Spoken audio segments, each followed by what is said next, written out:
Dear Lord, please forgive me for my sins, and please answer my prayers. Let my parents see the light. Amen. Jenny was an upper-class woman who fell for a lower-class man. After some time, Jenny fell pregnant. Unable to hide it, she confessed to her parents. Horrified, they locked poor Jenny away to rot, alone in a room with only her spinning wheel and her unborn baby. Driven mad by grief and isolation, she created a piece of rope and used it to take her own life. To cover up the tragedy, Jenny and her spinning wheel were buried secretly. Some say that her figure can still be seen roaming the grounds of Nebworth House today, seeking revenge on the descendants of the Lytton family. My name's Paul Adams. I'm a writer on paranormal subjects, and I've had a long interest in psychical research, particularly the history of the subject.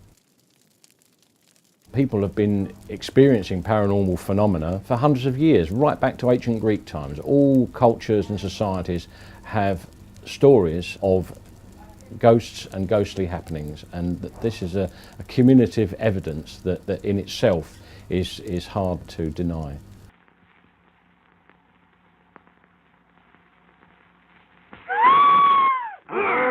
Yes, I believe that people see ghosts and see apparitions and have paranormal and psychic experiences. There's so much evidence for that happening, but what that actual evidence is, or what it actually is about, I don't know.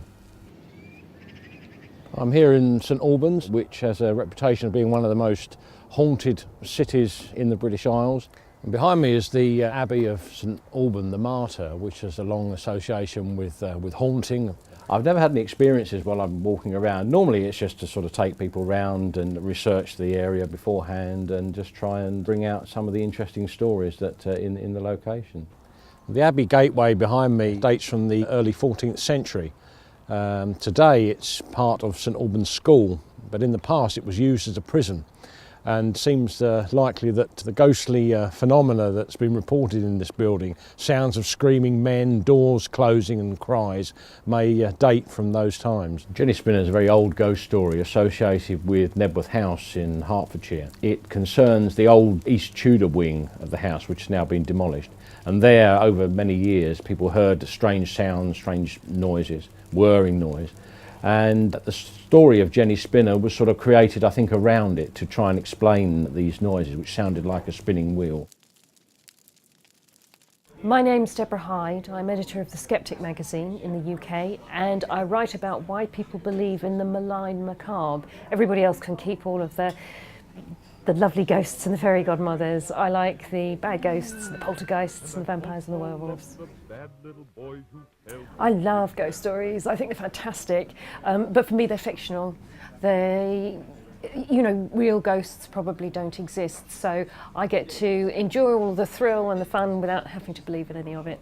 You can't prove the non-existence of something. That's an axiom in science, so it would be a matter of somebody proving that beyond the balance of doubt that something was down to another reason. It was a misperception, or there was something in the environment, for example.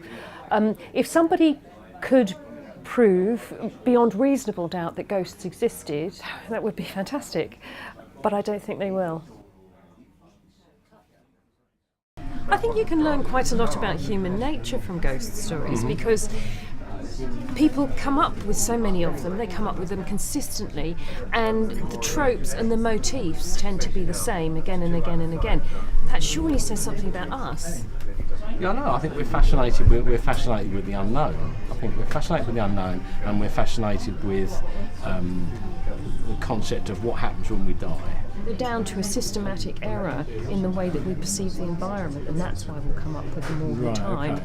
Because we're built for survival, not for truth. Yeah, I think that ghost stories are still relevant. I think they'll always be relevant. I think we need that. We need that sort of escapism in our lives, and I think ghost stories bring that into it. I think definitely. It's been an interesting day because I think that the fact Paul said that there was the kernel of something and a lot of fiction built around it, but that's the mystery, isn't it? That's the whole point of ghost stories.